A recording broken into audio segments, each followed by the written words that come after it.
ஒரு மாத காலம் பயிற்சி எடுப்பதற்காக வந்து உங்களுடைய நேரங்களை அலுவல்களை எல்லாம் ஒதுக்கி வைத்துவிட்டு குடும்பத்தாரை இந்த ஒரு மாத காலம் பிரிந்து வந்து ஒரு பெரிய தியாகத்தை செய்திருக்கிறீர்கள். இந்த நல்ல நேரத்தில் உங்களுக்கு நிறைய விஷயங்களை சொல்ல முடியாத அளவுக்கு தான் இந்த ஒரு மாதம் இருந்தது. நம்ம எவ்வளவு சொல்ல நினைத்தோமோ அந்த அளவுக்கு உங்களுக்கு செய்திகள் கிடைக்காவிட்டாலும் நீங்கள் ஓரளவுக்கு மனம் நிறைவடைகிற அளவுக்கு உங்களுக்கு செய்திகள் கிடைத்திருக்கின்றன. இந்த நேரத்தில் உங்களுக்கு சில விஷயங்களை கவனத்திற்கு கொண்டு வர நாம் விரும்புகிறோம். நீங்கள் மக்களை சந்திக்கக்கூடிய நேரத்தில் இந்த ஜமாத்தை பற்றி பலவிதமான விமர்சனங்களை நீங்கள் காண்பீர்கள். நம்ம ஜமாத்தை பற்றி தான் அதிகமாக என்ன செய்கிறாங்க, அதிகமான பேர் விமர்சனம் செய்கிறார்கள். நம்மை பற்றி அனைவருமே ஒரு இயக்கம் விடாமல் நம்மளை விமர்சனம் பண்ணுகிறார்கள். நாமளும் அனைவரை விமர்சனம் பண்ணுகிறோம். இப்போ நாம் மற்றவர்களை பண்ணுகிற விமர்சனத்திற்கும் மற்றவர்கள் நம்மை செய்கிற விமர்சனத்துக்கும் உள்ள வேறுபாடை நீங்கள் என்ன செய்யணும், விளங்கி கொள்ள வேண்டும். நம்ம எந்த ஒரு இயக்கத்தை பற்றி நாம் விமர்சனம் பண்ணினோமையானால் அது எந்த விமர்சனமாக இருக்கும் என்றால் கொள்கை, தார்மீக நெறி, ஒழுக்கம், இந்த மாதிரி சம்பந்தப்பட்ட விஷயங்களாகத்தான் இருக்கும். இவங்களுடைய இந்த கொள்கை சரியில்லை, இவங்களுடைய இந்த நிலைப்பாடு சரியில்லை, இவங்களுடைய இந்த போக்கு சரியில்லை, இந்த மாதிரியான விமர்சனங்களைத்தான் நாம் செய்கிறோம். எந்த ஒரு இயக்கத்தின் மீது சொன்னாலும் இப்போ தப்லீக் ஜமாத்து சரியில்லைன்னு சொன்னால் நம்ம என்ன சொல்லுவோம், அவங்களுடைய புக்கை காட்டி இந்த கொள்கை செய்கிறாங்க, இது தப்பு, அவங்களுடைய பேச்சுக்களை நடவடிக்கைகளை காட்டி இதெல்லாம் இஸ்லாத்திற்கு என்னென்ன வகையில் விரோதமாக இருக்கிறது, இப்படி நம்ம வந்து விமர்சனங்கள் பண்ணுகிறோம். நம்ம செய்கிற இது ஃபஸ்ட்டு வித்தியாசம். நம்முடைய விமர்சனங்கள்லாம் என்னவா இருக்கும்னு கேட்டால் அவங்களுடைய கொள்கை நிலைப்பாடு, அவங்க தன்மானம் இழந்து போகிறது, சமுதாயத்தின் பெயரால் அவங்க செய்யக்கூடிய ஊழல், இதுகளை எல்லாம் ஆதாரத்தோடு வைத்து நம்ம என்ன செய்கிறோம், விமர்சனம் பண்ணுகிறோம். இந்த விமர்சனங்களுக்கு இன்றைக்கு வரைக்கும் அவங்க பதில் சொல்ல முடியலை. இப்போ நாம் என்னென்ன இயக்கத்திற்கு எதிராக குற்றச்சாட்டுகளை சொல்கிறோமோ அதுக்கெல்லாம் இன்றைக்கு தேதி வரைக்கும் அவங்களால் பதில் சொல்ல முடிஞ்சான்னா சொல்ல முடியவே இல்லை. ஊழல் குற்றச்சாட்டு நாம் சுமத்தி இருக்கிறோம் பலர் மீதும்.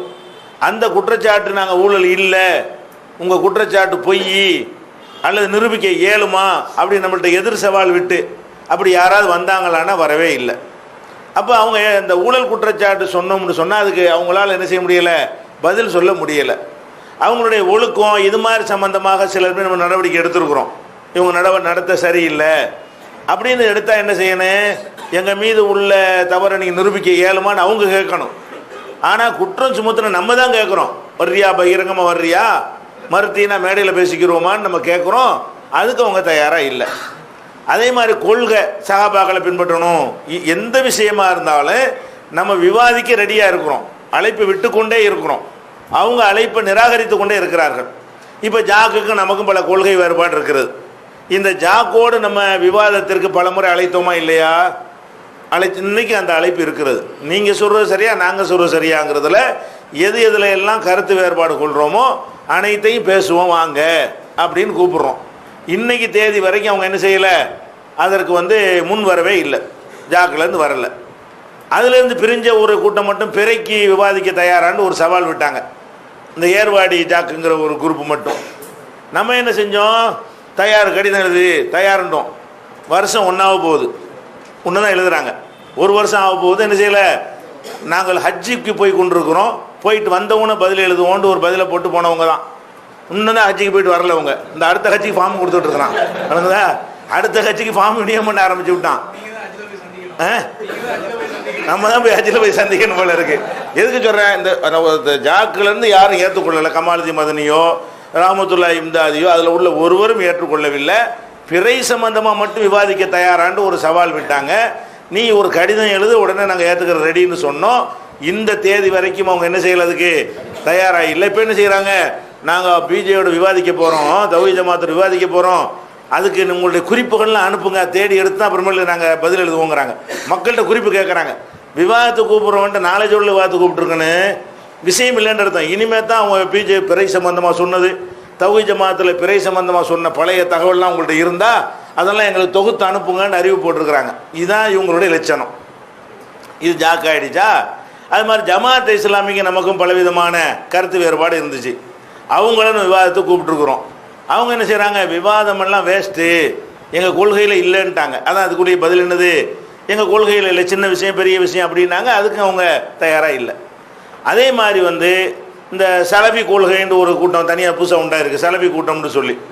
அவங்க என்ன பண்ணுறாங்க, அதாவது குர்ஆன் ஹதீஸ் சலபின்னு சொல்லிக்கிட்டு புதுசாக ஜாக்களையும் இல்லாமல் இதுலையும் இல்லாமல் நாங்களும் தௌஹீதான் சொல்லி கொண்டிருக்கக்கூடிய பல பேர் அதற்குள்ளே இருக்கிறார்கள். அதில் ஒரு இந்த ஆர்கே நூர் முகமது மதனின்னு ஒருத்தர் இருக்கிறார். அவர் இந்த மாதிரி சவால் விட்டு கொண்டிருக்கும் பொழுது அவர் என்ன செஞ்சோம், நம்ம விவாதத்தை கூப்பிட்டோம். எப்போ கூப்பிட்டோம், அந்த பீஸ் கண்காட்சி ஒன்று நடத்துனாங்க இல்லையா, அதற்கு அழைப்பு கொடுப்பதற்காக நம்மை சந்தித்தார்கள். அவங்க என்னை நேரடியாக சந்தித்தார்கள். அப்போ அனைத்து தௌஹீத் ஜமாத் கூட்டமைப்பு பேர், தமிழ்நாடு தௌஹீத் ஜமாத்தின் பேர் இல்லை, அனைத்து தௌஹீத் ஜமாத் கூட்டமைப்புடைய அலுவலகத்தில் வைத்து என்னை அவங்க பார்த்தாங்க. நாம் அதுக்கெலாம் வர முடியாதுங்க, அதில் பல விஷயங்கள் முரண்பாடான விஷயங்கள் இருக்குதுன்னு சொல்லி அதை விலைக்கு சொன்னோம். அவன் முரண்பாடான விஷயங்களாக இருந்தால் அது எது சரின்னு நம்ம பேசிக்கிறலாமேன்னு வாய விட்டாங்க.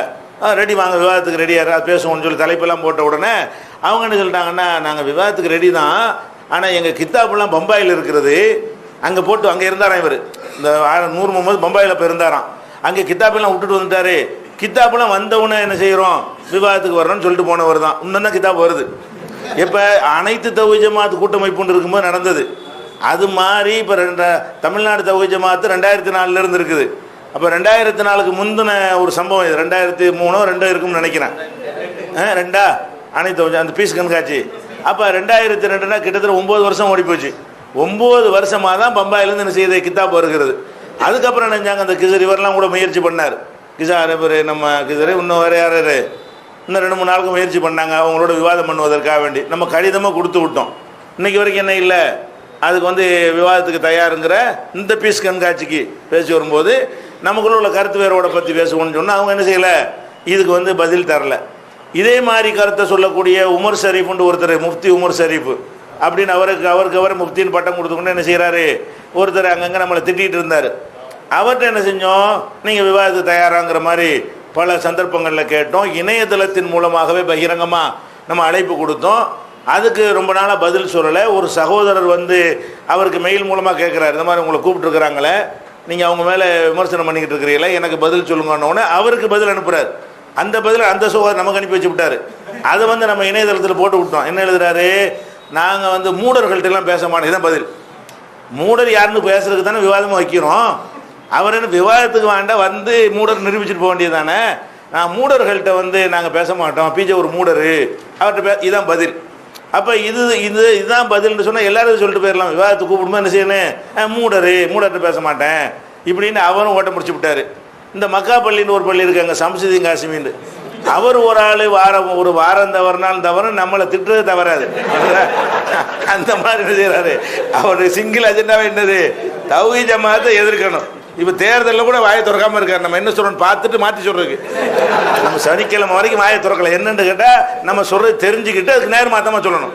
அதுதான் அவருடைய ஒரு கொள்கை. என்ன தௌஹீத் ஜமாத் என்ன சொல்லுதுன்னு பார்த்து அதை மாற்றி பேசணும்னா அது ஒரு மக்களை வென்றெடுக்கலான்ட்டு அவர் நினைக்கிறார் போல இருக்குது. அப்படி ஒன்று வென்றெடுத்த மாதிரி தெரியலை. கடைசியில் என்னாச்சு, இந்த ஹஜ்ஜி மோசடி வச்சு நாரி போயிட்டார். அல்லாஹ் நினச்சினா அவரை கேவலப்படுத்தி விட்டான். அது வேறு ஹஜ்ஜி கூட்டிகிட்டு போகிறேன்னு போய் நிறைய பேர் ஹஜ்ஜி போக முடியாமல் ஆக்கி பண மோசடி பண்ணிட்டாருன்னு சொல்லி கம்ப்ளைண்ட்லாம் ஆகி பெரிய பிரச்சனை ஆகி போச்சு. இப்போ அவருக்கு நம்ம விவாதத்துக்கு பகிரங்கமாக அழைப்பு கொடுக்கும்போது விவாதத்தினாலையெல்லாம் ஒன்றும் சாதிக்க இயலாது, அதில் ஒரு நன்மையும் விளையாது என்று ஓப்பனாகவே நினைச்சிட்டாரு. அவருடைய இணையதளத்தில் வீடியோ போட்டு விட்ருக்கார், விவாதத்தினாலாம் ஆகாது வரமாட்டோம் அப்படின்னு சொல்லிட்டார். அப்போ அவங்க மாட்டேன்ட்டாங்க. தப்லீக்கில் இருக்கும் பொழுது எங்களுடைய உஸ்தாத்மார்கள் கலீல் அஹ்மத் கிரனூரி அவங்கள்ட்டெல்லாம் போயிருந்தோம் விவாதத்துக்கு பேசுவோன்னு போயிட்டு அவங்களும் மறுத்து விட்டார்கள். இப்படி யாரெல்லாம் மார்க்க ரீதியாக முரண்பட்டு மதுகபவாதிகள் அவனாச்சும் பரவாயில்லை, இவங்களெல்லாம் விட என்னை கேட்டால். அதே மாதிரி சில பேர் விவாதம் என்று அறைகோல் விட்டு நம்ம அழைத்து நெருங்கி போகக்கூடிய நேரத்தில் ஓட்டம் பிடித்தவர்களும் நிறைய பேர் இருக்கிறாங்க. அதில் முக்கியமாக சொல்வதாக இருந்தால் அந்த சைஃபுதீன் ரஷாதின்னு ஒருத்தர் எங்கள் ஒரு நாள் சவால் விடுவார். அதே மாதிரி சிதம்பரத்தில் இதே மாதிரி சவால் விட்டார். அவரோட விவாதத்தை கடிதத்துறப்பெல்லாம் வச்சு டேட் டைம் ஃபிக்ஸ் பண்ணி நினைஞ்சோம். அதுக்காக நம்ம போய் காத்திருந்தோம், ஆள் வரவே இல்லை. ஆனால் அதுக்கு பிறகு அவர் கூட்டம் கூடுற மக்களை நிப்பாட்டிக்கிட்டாங்க, அதிகமாக போகிறதில்ல. வருஷத்துக்கு ஒரு ஒரு ஊருக்கு 2 வருஷத்துக்கு ஒரு ஊருக்கு வர்ற அளவுக்கு எல்லாம் ஆக்கிவிட்டான். இப்போ பேச்சே இல்லாமல் ஆக்கிவிட்டான்ல அவரை. அடுத்து என்ன, இந்த வேலூர் பாக்கியாத்து சாலியாத்து உலமாக்கள்லாம் சேர்ந்துக்கிட்டு பயங்கரமாக பிரச்சனை கிளப்புனாங்கன்னு அவங்களோட விவாதத்துக்கான ஒப்பந்தம்லாம் போட்டு தேதியெல்லாம் முடிவு பண்ணி இடமெல்லாம் ஃபிக்ஸ் பண்ணி நம்ம அதுக்கு போனோம். அவங்க என்ன செய்யல, வேலூர் பாக்கியாத்தில் உள்ளவங்க விவாதத்துக்கு வராமல் ஓடி போயிட்டாங்க. அது ஒரு ஓட்டம் பிடித்த சம்பவங்களும் இருக்கிறது.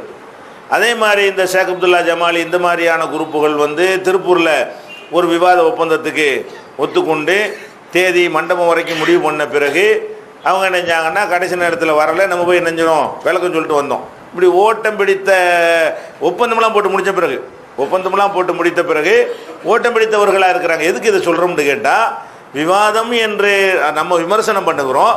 நம்ம இது தப்புன்னா அவங்களுக்கே கடமை இருக்குது, நம்மளை கூப்பிட கடமை இருக்குது. நம்ம தப்பை வந்து அவங்க நிரூபிக்கிற கடமை அவங்களுக்கு இருக்கிறது. அதை விட்டு என்ன செய்கிறாங்க, நமக்கு எதிராக அந்த மாதிரி போகிற காட்சியெல்லாம் பார்க்குறோம். அதே மாதிரி அகல ஹதீஸ்ன்ற ஒரு அமைப்பு இருக்கிறது. அவங்க சார்பாக பல மாநாடுகள்லாம் போட்டு இப்போ என்ன செய்கிறாங்க, நம்மளை விமர்சனம் பண்ணி கொண்டிருக்கிறாங்க. அவங்களுடைய சப்போர்ட்டாக இருக்கக்கூடிய உமராபாத்தில் உள்ள ஒரு மதரசா அகல ஹதீஸுக்கும் ஜமாத் இஸ்லாமிக்கும் மையத்தில் உட்கார்ந்து கொண்டு 2 பேருக்கும் சப்போர்ட் பண்ணக்கூடிய ஒரு நிறுவனம் அது. அதில் வந்து முக்கியமான அனீஸ் ரஹ்மான் இந்த மாதிரி ஆட்கள்லாம் என்ன செய்கிறாங்க, அதில் இருக்கிறாரு. அந்த அனீஸ் ரஹ்மான் என்பவருக்கு நம்ம என்ன செஞ்சோம், அது மாதிரி ஒரு நமக்கு எதிராக ஜக்காத்தை பற்றி பல விஷயங்கள் பேசினார்னு கேள்விப்பட்டு நம்ம கடிதம் கொடுத்தோம்.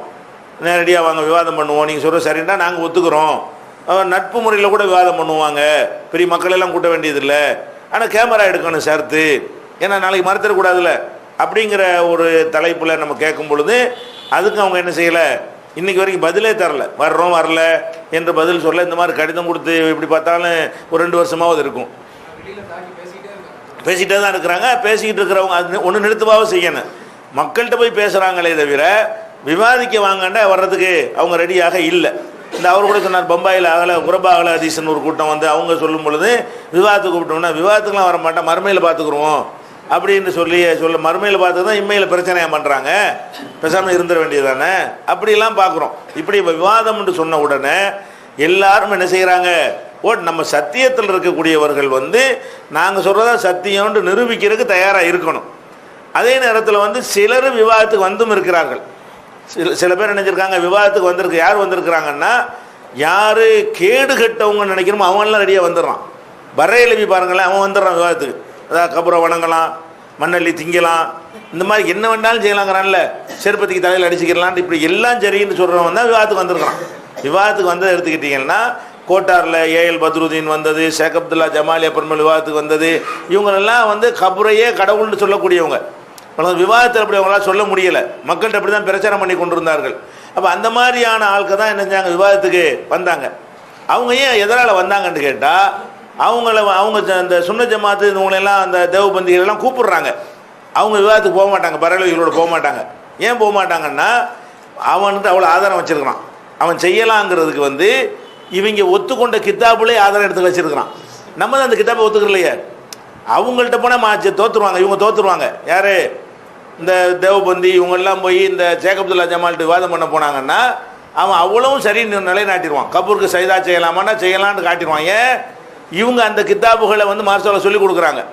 இவன் எந்த கித்தாபுலேருந்து ஆதாரம் எடுத்து வச்சிருக்கிறான். நம்ம குரான் ஹதீஸ் நிற்கிறோமா, நம்மக்கிட்ட நடக்க மாட்டேங்குது. அந்த கூட்டத்தில் விவாதம் பண்ண போனான்னா என்னவாயிருவாங்க, அடிபட்டு போயிடுவாங்க. அவன் அழைச்சிக்கிட்டு இருப்பான், ஓடிக்கிட்டு இருப்பாங்க. ஏன், அந்த பேசிக்கு தப்பான பேசிக்கு வச்சுக்கிட்டு என்ன செய்கிறாங்க, அந்த கித்தாப்புல இவங்க மதுஹப் கித்தாப்புலையே சஜிதா செய்யலாம்னு இருக்கிறது, கபரை கட்டலாம்னு இருக்கிறது, விழா நடத்தலாம்னு இருக்கிறது. ஒரு அறிஞர் அப்படி சொன்னால் இன்னொரு அறிஞர் இப்படி சொல்லியிருப்பார். இவன் போய் மறுத்தியல்னு அந்த அறிஞர் சொன்னாருன்னு காட்டி விட்டுருவான். எப்படி நீங்கள் அதை மறுக்க முடியும்? இவங்களால் வந்து அந்த பறையலவிகளை வந்து ஃபேஸ் பண்ண முடியாது. நம்மள்கிட்ட வந்து அதே மாதிரி நினச்சிக்கிட்டு தான் வர்றது. நம்ம அந்த கித்தாப் குப்பையில் தூக்கி போடணும், குரானில் இருக்கா ஹதீஸில் இருக்கா, இப்படி அவங்களால் பேச இயலாது.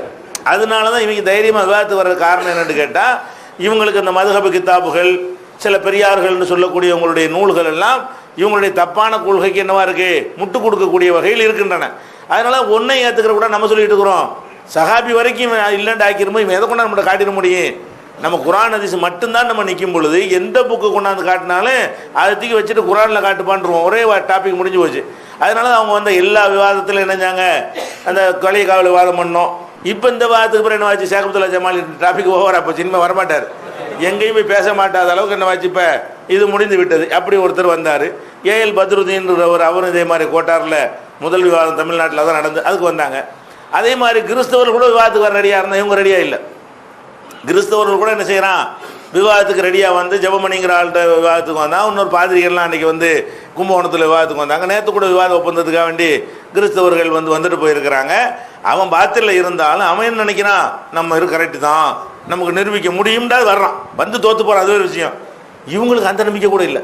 ஜாக்குக்கு அவங்க சொல்கிறது சரின்னு நம்பிக்கை இல்லை, தப்லீக்காரனுக்கு அவன் சொல்கிற நம்பிக்கை இல்லை, ஜமாத் இஸ்லாமிக்கு அவன் சொல்கிற நம்பிக்கை இல்லை, இவங்களுக்கு நம்பிக்கை இருக்கிறது. கபூர் வணங்கிக்கு கபூர் வணக்கம் சரின்னு நம்பிக்கை இருக்கிறது. அதே மாதிரி வந்து கிறிஸ்தவனுக்கு கிறிஸ்தவ கொள்கை சரின்னு நம்பிக்கை இருக்கிறது. தௌஹீது வேஷம் போட்டு கொண்டு ரெண்டு நடிக்கிறாங்கல்ல, முனாஃபிக் வேலை தானே இவங்க. அவன் எல்லாம் சரின்னு ஒரு கரெக்டாக இருக்கிறான், அவன் விஷயத்தில் எல்லாம் சரி, லாயிலா அல்லாஹ் விட்டு வெளியே போயிட்டா எங்கே வேணாலும் போவான்னு ரெடியாக இருக்கிறான். இவன் என்ன செய்யறான், வெளியே போவான்ட்டு இந்த அளவுக்கு போவான் அந்த அளவுக்கு போவான்ட்டு லிமிட் பண்ணுறான்னா அது முனாஃபிக்தனமாக போயிடுது. அதனால என்னவாகிடுறாங்க, மாட்டிக்கொள்கிறார்கள். அதனால வந்து அவங்கெல்லாம் விவாதத்துக்கு ரெடியாக வந்தாங்க, கிறிஸ்தவர்கள் விவாதத்துக்கு வந்தாங்க, அவங்களோட விவாதம் பண்ணியிருக்கிறோம்.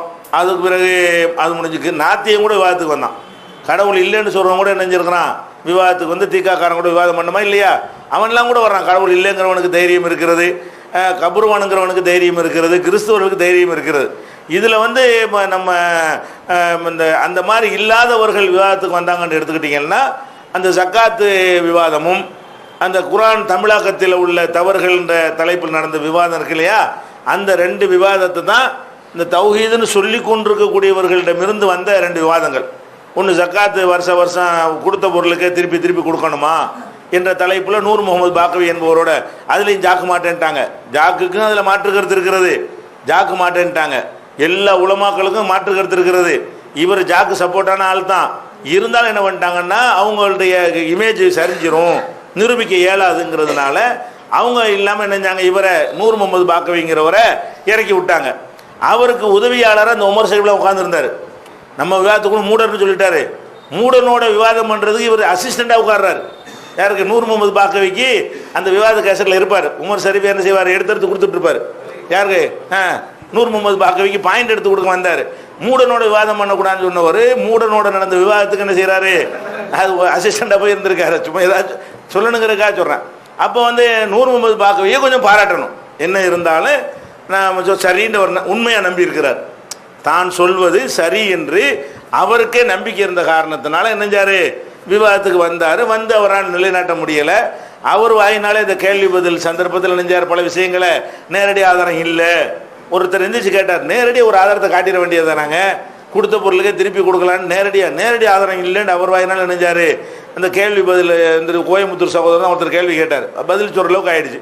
அது ஒன்று தான் நாங்களும் தௌஹீதில் இருக்கிறோன்னு சொன்னவர்கள்ட்ட நடந்த விவாதம். மற்ற யாரும் வரவே கிடையாது, எந்த தலைப்புலையும் வர கிடையாது. அதே மாதிரி இந்த முஜிபுர் ரஹ்மான்கிறவர் விவாதத்துக்கு வந்தாருன்னா அவர் வரவெல்லாம் கிடையாது. அவரை வந்து இழுத்துக்கிட்டு வந்து ஊரில் வச்சு திருப்பி ஆளை போட்டு வலுக்கட்டாயமாக மாட்ட வச்சதில் நினைஞ்சிட்டாரு. வேறு வழி இல்லைன்னு சொல்லி தான் அவர் ஒத்துக்கிட்டாரு. அதனால தான் தலைப்பு வந்து பல தலைப்புகள் எழுதும்போது ஒரு தலைப்போடு ஓடி போயிட்டார். அந்த ஒரு தலைப்புக்கு மட்டும் விவாதம் பண்ணலை. அந்த ஒரு தலைப்பு முடிஞ்ச உடனே இன்னும் பல சகாபாக்களை பின்பற்றுவது, குர்ஆனுக்கு முரண்படுற ஹதீஸை ஏற்றுக்கொள்ளலாமா என்பதெல்லாம் அந்த விவாதம் முடிஞ்ச அந்த சபையில் வைத்தே தேதியை முடிவு செய்யணும்னு ஒப்பந்தம் எழுதியிருக்கிறோம்.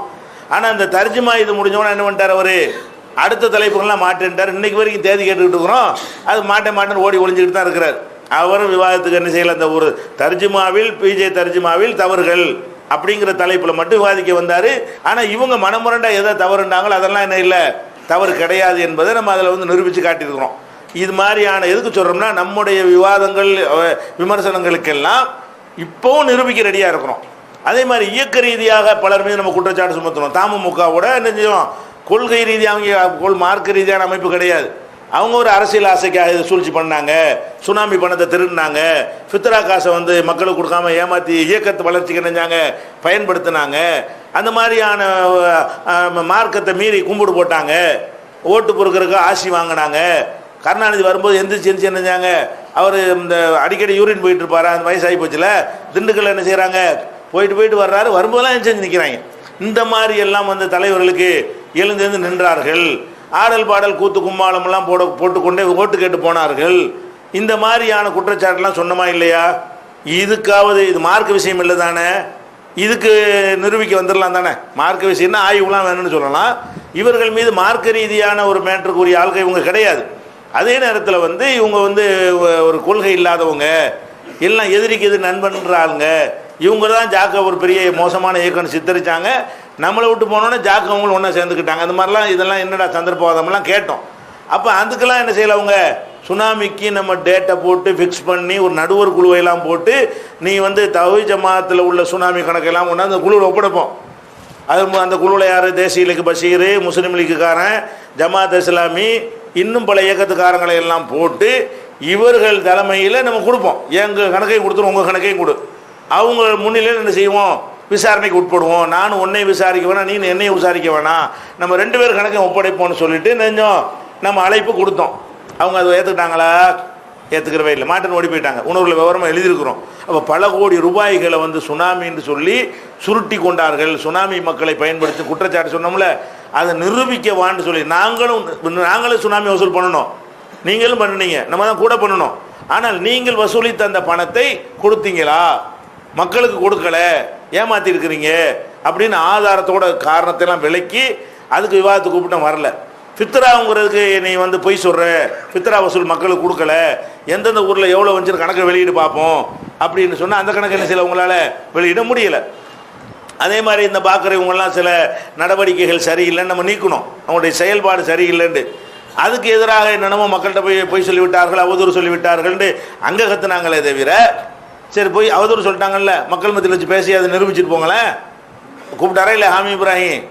அவர் தான் குற்றச்சாட்டு சுமத்தினவர், அவர் தான் கடிதம் எழுதினவர். இந்த நிறைய அவர் மேல் குற்றச்சாட்டு இருக்குது, நான் நிரூபிப்பேன், ஆதாரம் வச்சுருக்கேன்னாரு. அப்போ அவரை கூட எதிர்கொள்ள அவங்க தயாராக இல்லை. தௌஹீத் ஜமாத்து கூட அறைகூல் விடலை, குற்றச்சாட்டு சுமத்தவும் இல்லை.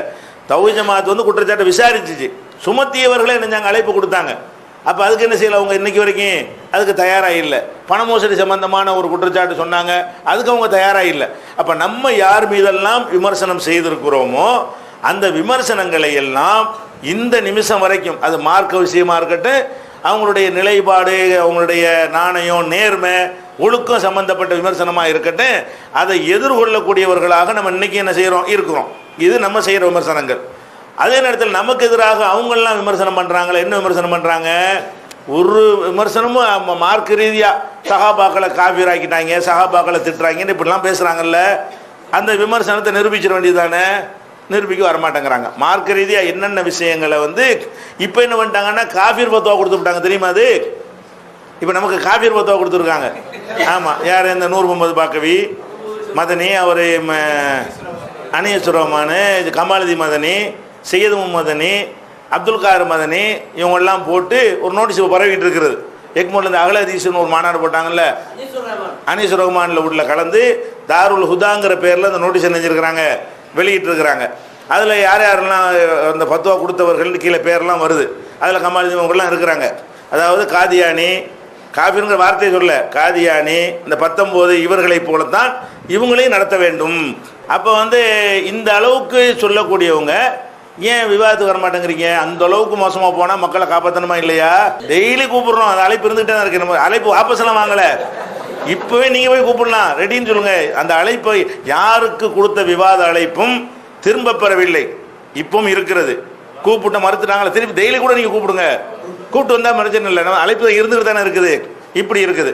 ஆனால் அவங்க நம்ம மேலே சுமத்துற எந்த ஒரு குற்றச்சாட்டும் என்ன செய்யலை, சொல்லலை. என்ன குற்றச்சாட்டு? நம்ம மேலே ஊழல் பொருளாதார விஷயமா குற்றச்சாட்டுன்னு சொல்லுவாங்க. என்ன சொல்லுவாங்கன்னா, ஜெயலலிதாட்ட பெட்டி வாங்கிட்டாங்க.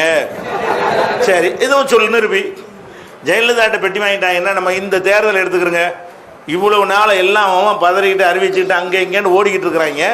நம்ம இன்னும் யாரையும் பார்க்கவும் இல்லை, போகவும் இல்லை, அவங்க தான் தேடி வந்துட்டு இருக்கிறாங்க. நம்முடைய அலுவலகத்தை தேடி யார் வர்றா? ஓ பன்னீர்செல்வம் வந்துட்டு போயிட்டார் ஒரு தடவை, பொன்னையன் வந்து 2 தடவை 3 தடவையா 2 தடவை வந்துட்டு போயிட்டாரு, அன்வர் ராஜா 3 தடவை வந்து விட்டார், அதுக்கப்புறம் வந்து செங்கோட்டையன் 2 தடவை வந்துட்டு போயிட்டாரு, அப்புறம் வந்து ஜெயராமன், பொள்ளாச்சி ஜெயராமன் 2 தடவை வந்துட்டு போயிட்டாரு. அப்போ முக்கியமான அதிமுகவுடைய தலைவர்கள் எல்லாம் இந்த ஒரு மாதத்துக்குள்ள அத்தனை ஜெயலலிதாவுக்கு அடுத்து உள்ள அத்தனை தலைவர்களும் அந்த இயக்கத்தினுடைய முக்கிய தலைவர்கள்லாம் இங்கே வந்து என்ன செய்கிறாங்க, நீங்கள் வந்து ஆதரிக்கத்தாங்கன்னு கேட்குறாங்க. கேட்குறது மட்டும் இல்லாமல் நீ 3% உறுதிமொழி, 5% உறுதிமொழி கொடு, அப்படின்னு நம்ம சொல்லிக்கிட்டே இருக்கிறோம். அவங்க என்ன செய்கிறாங்க, இல்லை அம்மா அவங்களுக்கு சந்திக்க கூப்பிட்றாங்க. இவங்க போய் அம்மா பார்க்குறேன்னு 3 நாள் காத்துக்கிட்டு இருந்துட்டு திருப்பி வர்றாங்க. அம்மா பார்க்காம என்ன செய்யுது, ஐயா பார்த்துட்டு போன்னு அனுப்பி விட்ருது. யாரே கீழே உள்ள ஆளுகளை பார்த்துட்டு வந்துடுறாங்க. தேடி போய் நம்ம இந்த நிமிஷம் வரைக்கும் ஒருத்தனையும் தேடி போக கிடையாது. அவங்க தான் தேடி வந்து வாங்கன்னு கூப்பிடுறாங்க. நம்ம என்ன செய்யலை, என்னன்னு தேர்தல் அறிக்கை வரட்டும் இன்னைக்கு தான் வெளியிடுறாங்க. அதுக்கு தான் தள்ளி வச்சுக்கிட்டு இருக்கோம். சனிக்கிழமை முடியும். எதனால, தேர்தல் அறிக்கையில் நீ எங்களுக்கு என்ன சொல்ல போற, என்ன செய்வதாக நீ உத்தரவாதம் தர்ற, அதை தெரிஞ்சுக்கிட்டு தான் முடிவெடுப்போம். நாங்கள் சந்திக்க மாட்டோன்ட்டோம். சந்திச்சா என்ன பண்ணுவாங்க, ஆதரவு கொண்டு ஒரு பரப்பி விட்டுருவாங்க. சந்திச்சிட்டோம்னு சொன்னா அதோட என்ன செய்வாங்க, கூப்பிடுறான் வான்னு கூப்பிடுறான், மாட்டோன்னு நின்று இருக்கிற ஒரு ஜமாத் இந்த ஜமாத்து இது ஒன்று. அதே மாதிரி திமுக சைடில் என்ன செய்கிறாங்க, நேற்று வரைக்கும் அவங்க வந்து நம்மளை வந்து கெஞ்சிக்கிட்டு இருக்கிறாங்க. மைதீன் கான் அமைச்சர் வந்து ஒரு 3 தடவை வந்துட்டார். முஸ்லீமார்கள் அவர் அனுப்பி வைக்கிறாங்க.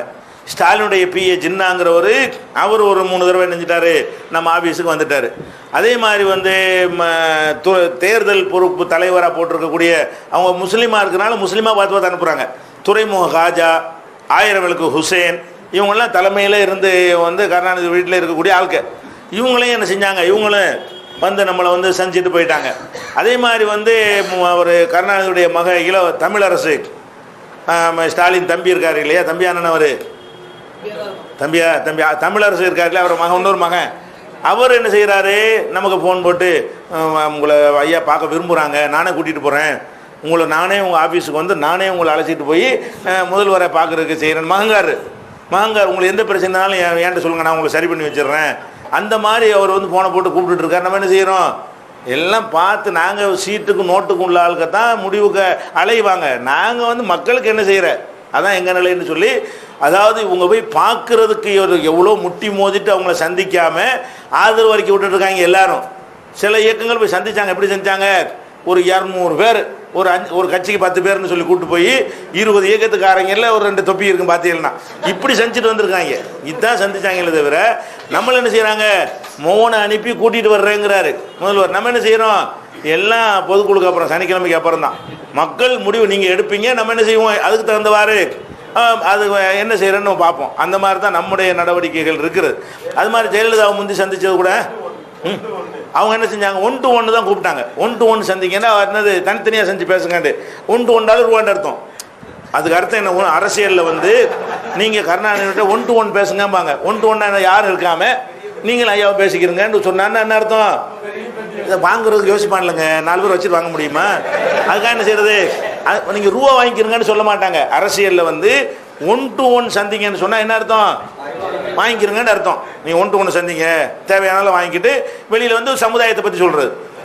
பேச வேண்டியெல்லாம் பேச நினைக்கிறது, எத்தனை 5 தெரியல 3 தெரியல 2 தெரியல ரூபாய் வாங்கிக்கிற வேண்டியது. வெளியில் வந்து சமுதாயத்தினுடைய பல கோரிக்கைகளை வலியுறுத்தி இருக்கிறோம் அப்படி வெளியே வந்து பேட்டி கொடுக்கறது. இதான் 1 to 1க்கு அர்த்தம். இப்போ ஜெயலலிதா வந்து 1 to 1 கூப்பிட்டாங்க, நம்ம இது வரைக்கும் 1 to 1 மறுத்துட்டோம். கருணாநிதி கூப்பிட்டாரு. இனி நம்ம சந்திச்சாலும் இதுவரைக்கும் தமிழ்நாடு தௌஹீத் ஜமாத்துடைய தலைவர்கள் 1 to 1 யாரையும் சந்திக்கல. இதுவரைக்கும் என்ன செஞ்சோம், 5 பேர் குறையாமல் தான் போய் சந்திப்போம். நாளைக்கு சந்திச்சாலும் என்ன செய்வோம், ஒரு ஆளுக்கு ஒரு ஆளாக சந்திக்கவே மாட்டோம், 5 பேர் வருவோம். அதுலேயும் பழைய இயக்கத்துக்காரனை கூட்டிகிட்டு போய் தான் சந்தித்தோம். ஜெயலலிதாவை சந்திக்கும் பொழுது பழைய இந்த சம்சுதீன் காசிமில இருந்து பஷீரில் இருந்து இன்னும் பலரை கூட்டிகிட்டு போய் அபுபக்கர் பிரசிடன்ட் அபுபக்கரில் இருந்து கான் பாக்கவி இந்த தர்வேஸ் ரசாதி. பணம்ங்கிறது மேட்டரே இல்லைங்க. கொஞ்சம் வளைஞ்சா தௌஹீத் ஜமாத்துக்கு இருக்கிற இன்னைக்கு வலிமைக்கு கொஞ்சம் பல்ல காட்டினா பல கோடிகள் பெரிய மேட்டரே கிடையாது. அதோட முடிஞ்சு போயிடும். அந்த கோடி தான் கிடைக்குமே தவிர கொள்கையும் போயிடும், எல்லாம் போயிடும், மக்களும் போயிடுவாங்க. தலைவர்களுக்கு ஏதாவது கிடைக்கும், அது நீங்கள் பார்க்கணும். அதனால நம்ம மீது அவங்க சொல்கிற குற்றச்சாட்டுலாம் எப்படி இருக்கும்னா, போகிற போக்கில் அவதூறாக சொல்லக்கூடியதாக இருக்குமே தவிர நான் இவ்வளோ ரூபா பணம் கொடுத்தேன் இவர் ஏமாற்றிட்டார்னு அப்படி சொல்லணும். அதான் ஊழலுங்கிறது. அதில் இன்னதுக்கு வசூல் பண்ணினார்கள், அதில் வந்து கணக்காட்டு அப்படி கேட்கணும் ஊழலுங்கிறது. இவனா என்ன செய்யறது, கருணாநிதி இவங்க தான் பணத்துக்கு விலை போகக்கூடியவன். இவன் கருணாநிதி ஆதரிச்சா பெட்டி வாங்கலையாம், இவன் ஜெயலலிதாவை ஆதரிச்சா பெட்டி வாங்கலையாம். உலகத்தில் அம்புட்டு பேர் எவன் ஆதரிச்சாலும் அதுக்கு அந்த அர்த்தம் இல்லையா. நம்ம ஜெயலலிதா ஆதரிச்சா கருணாநிதி ஆதரிச்சா அதுக்கு என்ன அர்த்தம், பெட்டி வாங்கிட்டான்னு அர்த்தம். அப்போ எவ்வளோ உல்ட்டா பண்ணுறான்னு பாருங்களேன். நம்ம தான் அந்த டவுட்டு கூட வராமல் சந்திக்கிறோம். சரியான பிக்சரை முடிவாக்கி கொண்டு சொல்கிறோம், ஓப்பன் டிக்ளேர் பண்ணிட்டு சந்திக்கிறோம். இன்னது தருவியான்னு ஓப்பனாக கேட்குறோம், மக்களுக்கு தெரிகிற மாதிரி கேட்குறோம். அந்த மாதிரி சந்திக்கக்கூடியவர்கள் மீது இப்படி இந்த மாதிரி தான் அவங்க சொல்லுவாங்க. பணம் விஷயமோ வேற எந்த ஒரு விஷயத்தை சொல்வதாக இருந்தாலும் நம்ம இப்போ என்ன இருக்கிறோம், வா நேர வா, உன் மீது நாங்கள் சொல்ற நீ நிரூபிக்க வேணாம்ப்பா, அது தொலைஞ்சு போ, எங்க மீது நீ சொல்றீங்கள நல்ல வாய்ப்பு தானே, அதை பத்தி பேசுவோம், வா மேடை போடுவோம், நாங்களே போடுறோம் மேடை, நாங்களே பொதுமக்கள் மத்தியில் சொல்றோம், எங்கள் மீது என்னென்ன இருக்குதோ அதெல்லாம் என்ன செய்ய சொல்லணும்னு நம்ம கேட்குறோம். அந்த மாதிரி தான் இவங்களுடைய குற்றச்சாட்டுகள். எதுக்கு சொல்றோம்னு கேட்டால், நம்ம இருக்கிற ஒரு அமைப்பு தார்மீக ரீதியாக நம்ம என்ன இருக்கிறோம், கரெக்டாக குற்றச்சாட்டுகள் யாரும் வேணாலும் சொல்லலாம். அப்படி ஒரு ஜமாத்தில் நம்ம இருந்து கொண்டிருக்கிறோம், அதை விளங்கிக்கணும். அதே நேரத்தில் மனிதர்களால் ஜமாத் என்பது மனுஷனால் உருவாக்கப்பட்டதான். இது தமிழ்நாடு தௌஹீத் ஜமாத்தின் அல்லாமச்ச அமைப்பா கிடையாது. மனிதன் என்ற முறையில் ஒவ்வொரு மனுஷன்ட்ட எப்படி தப்பும் சரியானதும் இருக்குமோ அது மாதிரி இந்த ஜமாத்திலையும் தப்புகள்லாம் இருக்கும். நீங்கள் யார்ட்டையும் போயிட்டு என்ன செய்யக்கூடாது, இதுதான் 100%லாம் யார்ட்டையுமே பேசிடக்கூடாது. அப்படி இல்லை, 100% மனுஷனும் கிடையாது, 100% இயக்கமும் கிடையாது. 100% சுத்தமாக இருக்கிற ஒரு மனுஷன் உலகத்தில் காட்ட இயலுமா? காட்டவே முடியாது. எந்த தலைவனையும் எந்த மகானையும் எந்த பெரியாரை கொண்டாந்தாலும் அதெல்லாம் சும்மா வெறும் பேச்சு. இஸ்லாத்துடைய பேசிக்கு அது மாற்றமானது. இஸ்லாமிய பேசிக் என்ன, மனிதன் தவறு செய்கிறவன் தான் இஸ்லாமிய பேசிக். அல்லாஹ் ஒருத்தன் தான் தவறுக்கு அப்பாற்பட்டவன். இதுதான் இஸ்லாத்தினுடைய அடி, இதுதான் இதுக்கு பிறகு தான் தௌஹீத். அப்போ நம்ம என்ன செய்கிறோம், மனிதர் என்ற முறையில் இதில் உள்ள தலைவர்கள்ட்ட தவறுகள் இருக்கும். மனிதர் என்ற முறையில் இந்த ஜமாத்தினுடைய முடிவுகள் செயல்பாடுகள் கூட என்ன இருக்கும், சில விஷயங்கள் தவறாக இருக்கலாம், அதையெல்லாம் மாற்றுக்கிறது கிடையாது. நம்ம சொல்லக்கூடிய தீர்ப்புகள் ஃபத்வாக்கள் அது கூட என்னவா இருக்கலாம், தவிர அனைத்து 100% அத்தனையும் சரின்னு சொல்ல முடியுமா? சொன்னால் நம்மளையும் பின்னாடி மாற்றுறோம், அது சரியாக இருக்கும்னு சொல்ல முடியாது. அப்போ என்ன ரெண்டுக்கு என்ன வித்தியாசம்? கேட்டு நம்ம அவங்களுடைய தவறை விமர்சித்தோம்னா நீ என்ன தவறுக்கு அப்பாற்பட்டவனா இப்படிங்கிறது தான் பதிலாக சொல்கிறாங்க. நம்ம இது மாதிரி சொன்னோம்னா நீங்கள் மட்டும் ஒழுங்காக 100% சொல்ல முடியுமா, நீங்கள்கிட்ட ஒரு தவறும் இல்லைன்னு சொல்ல முடியுமான்னு கேட்குறாங்க. அப்படி சொல்லவே இல்லையே. நம்ம என்ன வேறுபாடு, இந்த ஜமாத்தை பொறுத்த வரைக்கும் தவறுகள் இருக்கும். அந்த தவறுகள் அறியாமல் நடந்த தவறுகளாக இருக்கும், சொல்லி காட்டினால் திருத்தி கொள்ளக்கூடிய தவறுகளாக இருக்கும். ஒரு தப்பான தீர்ப்பை கொடுத்துருப்போம், ஒருத்தர் சுட்டி காட்டுவார், ஆமாம் கரெக்ட் தான், இது சுட்டி காட்டாடு இருந்துக்கிட்டே இருக்கும். சுட்டி காட்டலாம் கவனத்துக்கு வராதனால இருந்து கொண்டே இருக்கும். அந்த மாதிரி தெரியாமல் செய்த சில தவறுகள் இயக்கத்தில் கண்டிப்பாக இருக்கும். சில பேர் மீது நடவடிக்கை கூட எடுத்திருப்போம், தப்பாக கூட தெரியலாம், உண்மையில் அது எடுக்காமல் இருந்திருக்கலாம்னு சிலருக்கு தோணலாம், உண்மையில் தப்பாக அந்த நடவடிக்கை தேவையற்றதாக கூட இருக்கலாம். இது இருக்கான்னு சொல்ல முடியாது, இருக்கும். அதே மாதிரி நிர்வாகிகளாக இருக்கக்கூடியவர்கள்ட்ட ஒவ்வொருத்தட்டையும் ஒவ்வொரு விதமான பலவீனங்கள்லாம் இருக்கலாம். அது மனிதன் என்ற முறையில் எல்லா மனுஷட்டையும் காணப்படும் இல்லையா? அது மாதிரியான ஒரு தவறுகளாக இருக்குமே தவிர அந்த தலைமைத்துவத்தை வைத்து கொண்டு செய்த தவறுகளாக இருக்காது. இதை வைத்து கொண்டு நான் ஊழல் பண்ணுறது, ஜமாத்து பணத்தை திருடுறது, இதன் மூலம் மதிப்பு மரியாதைக்காக வேண்டி பொய்களை அவுத்து விடுறது, அந்த மாதிரி தான் ஜமாத்தை வைத்து செய்யக்கூடிய தவறுகள். ஜமாத்தை வைத்து செய்யாத தவறு, நீங்கள் ஒரு நேரத்தில் பொய் சொல்லுவீங்க, நானும் பொய் சொல்லுவேன், ஒரு நிர்வாகியும் பொய் சொல்லுவாங்க, அவங்கவுங்க கேள்வி பண்ணிக்கிடுவாங்க, புறம் சொல்லிடுவாங்க, கோல் கூட நானும் சொல்லுவேன் நீங்களும் சொல்லுவீங்க. இதெல்லாம் இல்லைன்னு சொல்ல முடியுமா? புறம் பேசுவோம் யாரை பற்றியாவது, அது பேசாமல் இருந்திருக்கலாம், பின்னாடி நமக்கே தெரியும் ஏன் நம்ம பேசணும், இவனை பற்றி ஏன் பேசணும், அப்படிலாம் இருக்கும். இதெல்லாம் ஒரு இயக்கத்தை வைத்து செய்வது இல்லை. இந்த இயக்கத்தில் இல்லாட்டாலும் மனுஷன் செய்வான், இந்த இயக்கத்தில் இருந்தாலும் இல்லாட்டாலும் மனிதன் என்ற முறையில் ஒவ்வொருத்தருக்கும் ஒருத்தன் ஷார்ட் டெம்பராக இருப்பான், எதுக்கு தான் கோவப்பட்டு இருந்தால் பேசிவிடுவான், அவன் நிர்வாகியாக வந்துடுவான். அதெல்லாம் இது நிர்வாகிங்கிற காரணத்தினால அவன் ஷார்ட் டெம்பர் ஆகலை, அவன் இயற்கையாகவே அவன் நிர்வாகி இல்லாட்டாலும் அப்படி தான் இருப்பான். சில பேருடைய தன்மை எப்படி இருக்கு, எதுக்கு தான் கோவப்படுறவனாக இருப்பான், வார்த்தை என்ன செய்யணும் தெரியாமல். சில பேர் நிர்வாகியாக இருக்கக்கூடியவனே இந்த அன்பார்லிமெண்ட் வார்த்தையெல்லாம் பேசிவிடுவான், நிர்வாகியாக இருப்பான், அந்த எழுத்தில் வடிக்க முடியாத வார்த்தையை கொண்டு திட்டுறதெல்லாம் சில தன்மைகள் சிலர் இருக்கும். அவங்க சுபாவத்தில் வளர்ந்த விதம், அவங்களுடைய பழக்க வழக்கத்தை வைத்து வரும், படிப்படியாக மாறும். இது மாதிரி தப்புகள்லாம் எல்லாத்தையும் இருக்கும். நம்ம என்ன செய்கிறோம், ஜமாத்தாக மசோரா பண்ணி கூடி எடுத்து பிளான் பண்ணி ஊழல் பண்ணுறது, திங்கிறது, பணத்தை சுட்டுட்டு ஒருத்தன் கடன் வாங்கிட்டு கொடுக்க முடியாத ஒரு நிர்வாகி கூட இருக்கலாம். யார்கிட்டயா கடனை வாங்கிவிட்டு கொடுக்க முடியாத பலவீனத்தினால அப்படியான ஒரு பலவீனம் உள்ள நிர்வாகிகள் இருக்கலாம், மாநிலத்தில் இருக்கலாம், மாவட்டத்தில் இருக்கலாம், கிளைகளில் இருக்கலாம். அதே நேரத்தில் ஏமாத்தின நிர்வாகி இருக்க மாட்டான். ஜமாத்தை நம்பிக்கை வச்சு 1 லட்ச ரூபா தாங்க அடுத்த வாரம் தரேன்னு வாங்கி தின்னுட்டு போனவன் இருப்பானா? அப்படி ஒருத்தன் இருந்தால் நம்ம நிர்வாகத்தில் வச்சுருப்போமா? அது செய்ய மாட்டோம். வாங்கின கடனை கொடுக்க முடியாத ஒருத்தராக இருந்தால் வச்சுருப்போம். ஏன்? இது மனிதன் சக்திக்கு அப்பாற்பட்டது. நான் நாளைக்கு தரேன்னு வாங்கியிருப்பேன், அல்லா தந்திருக்க மாட்டான், அதுக்கு என்ன பண்ணுறது, மன்னிப்பு தான் கேட்க முடியும். இது மோசடி ஒன்று அவன் செய்யலை, ஆனால் அல்லாட்ட குற்றவாளியாகும், அது ஒரு விஷயம். இது எல்லா மனுஷனுக்கும் ஏற்படக்கூடியது. இப்படியான தவறுகள் இருக்குமே தவிர தவறை இல்லைன்னு நம்ம சொல்ல முடியாது. ஆனால் நீங்கள் தேடி பார்த்தீங்கன்னா குறைந்த தவறு உள்ள ஒரு ஜமாத், அதிக நன்மை உள்ள ஜமாத், அதான் சொல்ல முடியும். இதை விட குறைந்த தவறு உள்ள ஒரு ஜமாத்தை காட்டுங்க. தவறுகள் நீங்க பட்டியல் போட சொன்னா மறுக்க கூட வேண்டியதில்லை. சொல்லு, எத்தனை தவறு போட்டியா, இன்னொன்று வேற ஒருத்தனுக்கு போடுவோம். இவனுக்கு 20 போட்டினா அவனுக்கு 200 போட முடியுதப்பா.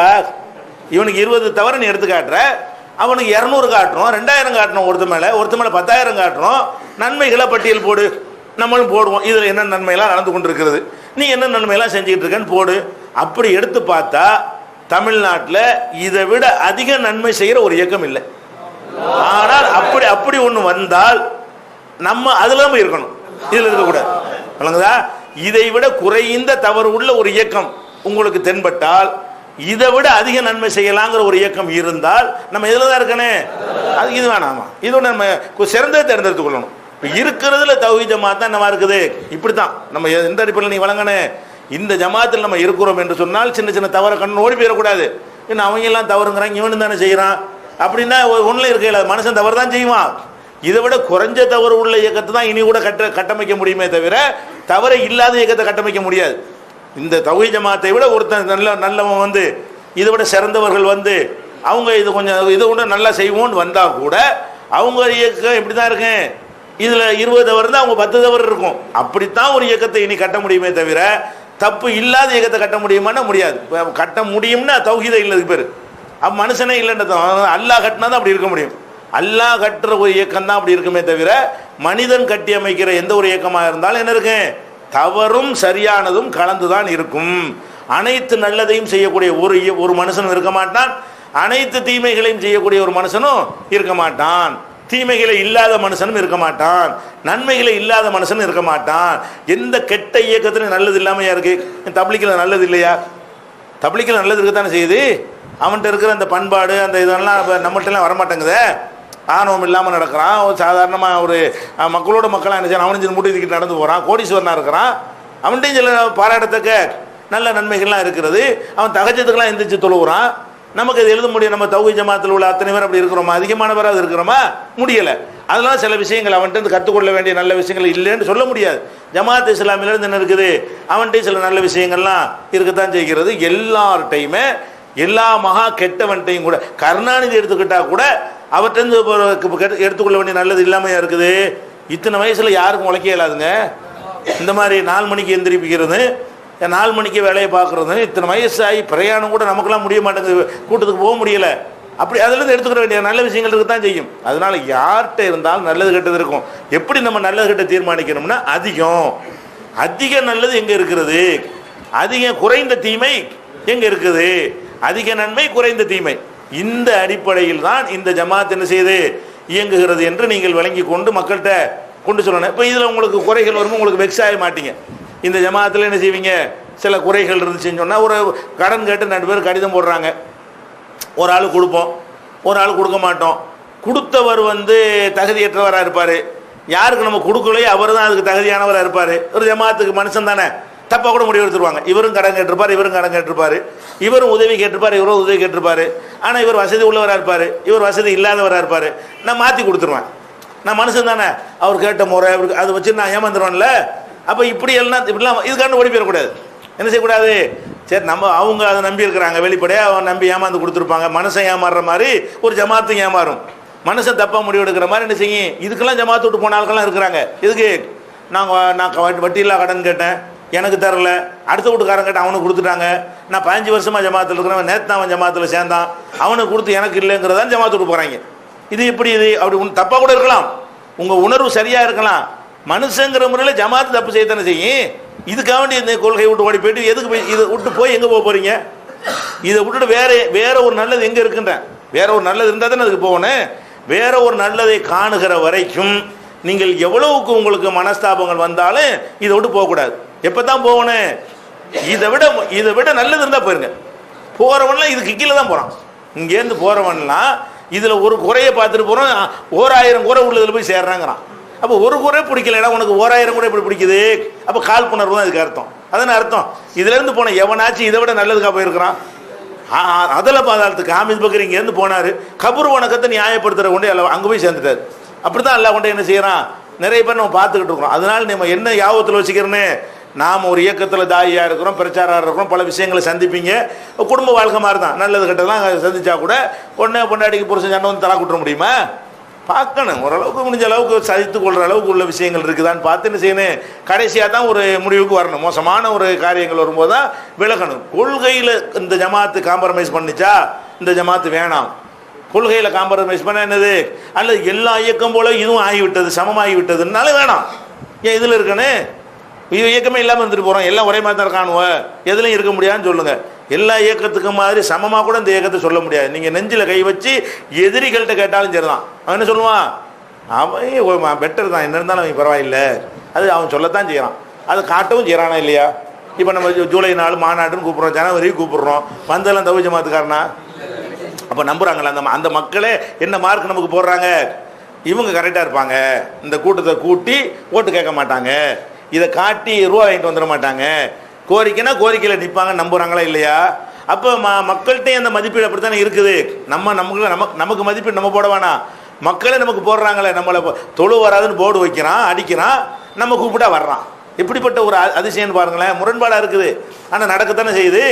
அப்போ பார்த்தா முரண்பாடு மாதிரி தெரிகிறது, ஆனால் என்ன செய்யுது, நமக்கே நம்ப முடியல. எப்படி வர்றான், நம்ம கூப்பிட்டா அப்படி நம்ம வரக்கூடாது. அவன் போலீஸுக்காரன் அதிசயமாக கேட்குறான், உங்கள் ஜமாத்தை எங்களுக்கு புரிஞ்சுக்கிற முடியலைங்கிறான். உளவுத்துறை அதிகாரி என்ன செய்யறான், உளவுத்துறை உயர் அதிகாரி அப்படி சொல்கிறார். என்ன சொல்கிறாருன்னு கேட்டால், நாங்கள் பார்க்குறோம் ஒவ்வொரு பஞ்சாயத்துக்கும் எங்கள்கிட்ட வர்றீங்க, என்ன பஞ்சாயத்துக்கு வர்றீங்க, அந்த ஊரில் அடிச்சு விட்டான், அந்த ஊரில் இது பண்ணிட்டான், போட வச்சு விட்டான், தொலை விட மாட்டேங்கிறான்னு வர்றீங்க. அதை பார்க்கும் பொழுது நாட்டிலேயே ரொம்ப சின்ன ஆளுகளாக நீங்கள் தான் தெரியுறீங்க. அதே இடத்துல மாநாடுன்னு போடுறீங்க, பார்த்தா நாட்டையே கூட திரட்டி போடுறீங்க. அவன் சொல்கிறான், அப்படி நாட்டில் பெரிய இயக்கமாக நீங்கள் தான் இருக்கிறீங்க.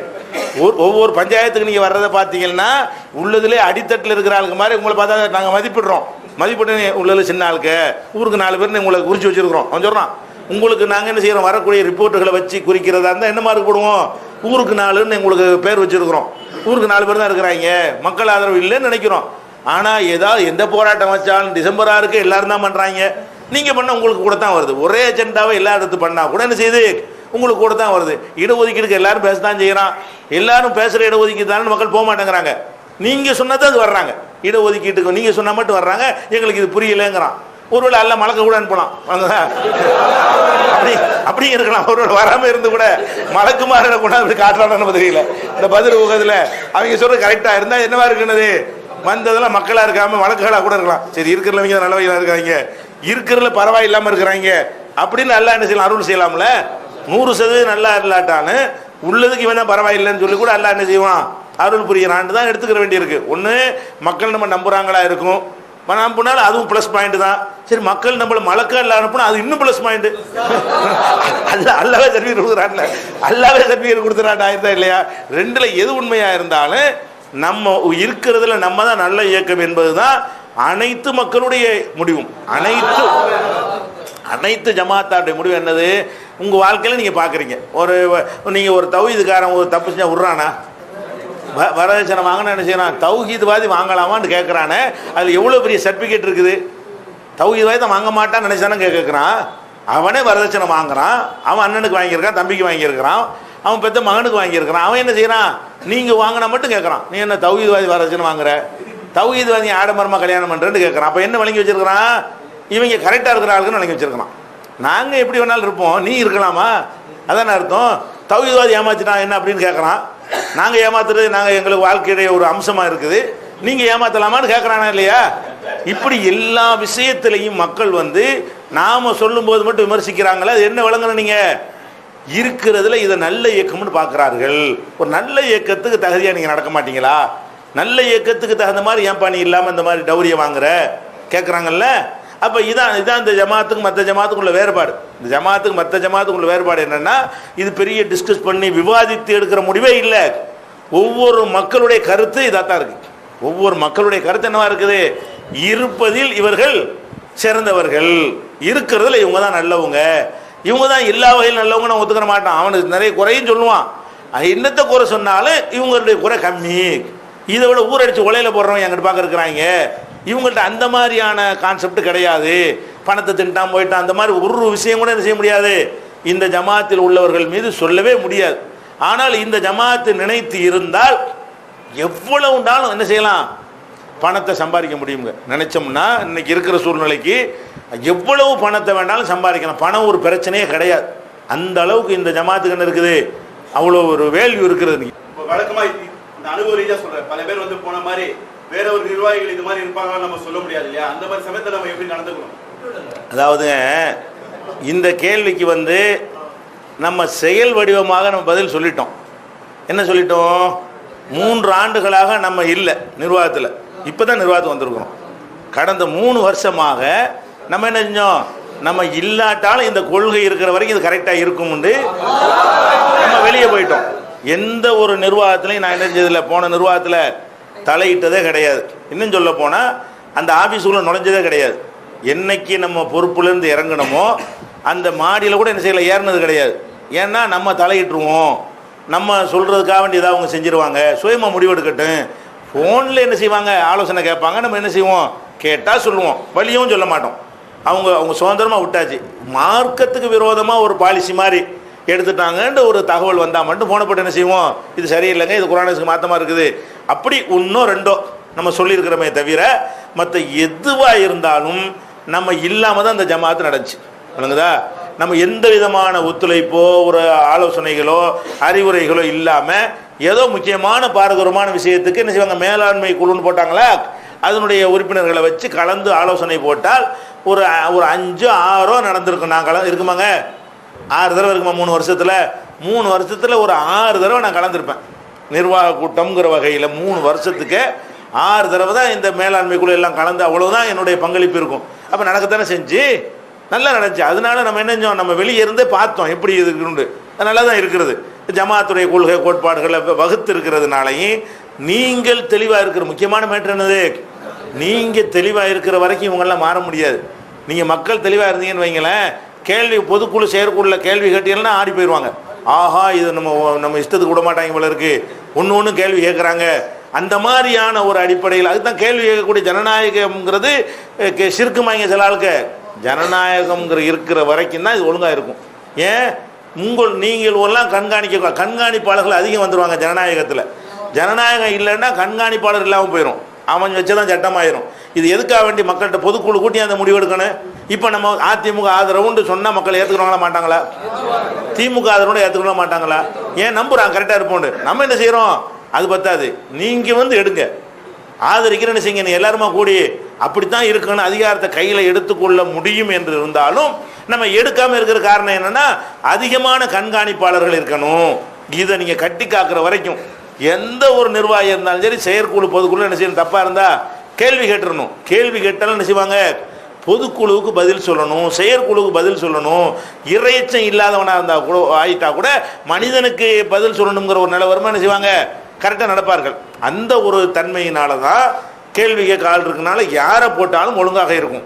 கொள்கையில் தடம் புரண்டா நீங்கள் எல்லாரும் கேட்கக்கூடிய இவ்வளோ பேர் இதுக்கு உருவாக்குறோம்.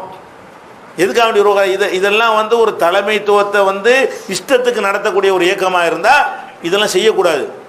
நீங்கள்லாம் டேஞ்சர். இப்போ என்ன உருவாக்கி விட்டா, ஆமாம் இல்லை சம்பாதிக்கிறது அந்த மாதிரி இருந்தால் உங்களெல்லாம் உருவாக்கி விட்டா என்னவாங்க, கேள்வி கேட்க ஆரம்பிச்சிருவேல. நம்ம என்ன செய்யறோம், அது மாதிரி தான் உருவாக்கிட்டு போகணும். கேள்வி கேட்கக்கூடியவர்களையும் பிரச்சாரர்களையும் குர்ஆனில் உறுதியானவர்களையும் ஒரு மாதம் தர்பியா வைத்து நம்ம இப்படி அனுப்பி விடுறோம்னா இது அடி வேறு நடத்துவோம். ஒரு வருஷத்துக்கு ஒரு தடவையாவது வெவ்வேறு ஆட்களை வச்சு நடத்துவோம். இப்படி அதிகமான ஆட்களை யார் உண்டாக்குவா தெரியுமா, கரெக்டாக இருக்கணும்னு நினைக்கிறவங்களா தான் உருவாக்க முடியும். நம்ம ஏதாவது இதில் கரப்ஷன் பண்ண நினச்சோம்னா என்ன செய்யணும், இதெல்லாம் இல்லைன்னா உங்களுக்கு இதில் எந்த கருத்தும் சொல்ல உரிமை இல்லாமல் போயிடும். நீங்கள் கேட்கவும் மாட்டீங்க, நம்ம இஷ்டத்துக்கு என்ன வேணாலும் செய்யலாம். அப்போ நம்ம இஷ்டத்துக்கு என்ன வேண்டாலும் செய்யலாங்கிற வாசலை அடைக்கிறதுக்கு பல திட்டங்களை போடுறோம். அந்த மாவட்ட தரப்பியாக வச்சுருக்கோம். ஊட்டியில் மாவட்ட நிர்வாகிகளுக்காக என்ன செய்கிறோம், 2 நாட்கள் உங்களை மாணவர்கள் மாதிரி உட்கார வச்சு, எப்போங்க அது மே மாதம் வச்சுருக்குறோம். அப்போ மாவட்ட நிர்வாகிகளும் இந்த மாதிரி உங்களை மாதிரி தயாராவாங்க. நீங்கள் பேச்சாளர்கள் தயாராகிற மாதிரி யார் தயாராவாங்க, மாவட்டத்தின் நிர்வாகிகளுக்கும் 2 நாள் அவங்கள்ட்ட பேசிக்கான விஷயங்கள்லாம் சொல்லி. இதெல்லாம் எதுக்கு செய்கிறோம்னா, யார் இந்த தர்பியா இதுகளை செய்கிறார்களோ அவங்க கண்டிப்பாக என்ன செய்ய மாட்டாங்க, கரப்ஷனாக இருக்க மாட்டாங்க. கரப்ஷனாக இருக்கிறவங்க இதெல்லாம் சிந்திக்க மாட்டாங்க. அப்போ அது மாதிரியான திட்டங்களை நம்ம போட்டுக்கொண்டே இருக்கிறதையும் பார்க்குறோம். ஜும்மாக்கள் அதிகப்படுத்துகிறோம், தாவா நடத்திக்கிட்டு தாவாவுலேயே இது முன்னுரிமை கொடுக்கணும்னு கூட பேசணுமா பொதுக்குழுல? எதுக்காக பேசணும், அது முன்னுரிமையில் இருக்கிற வரைக்கும் இது வந்து தடமுறைன்னு போவாது.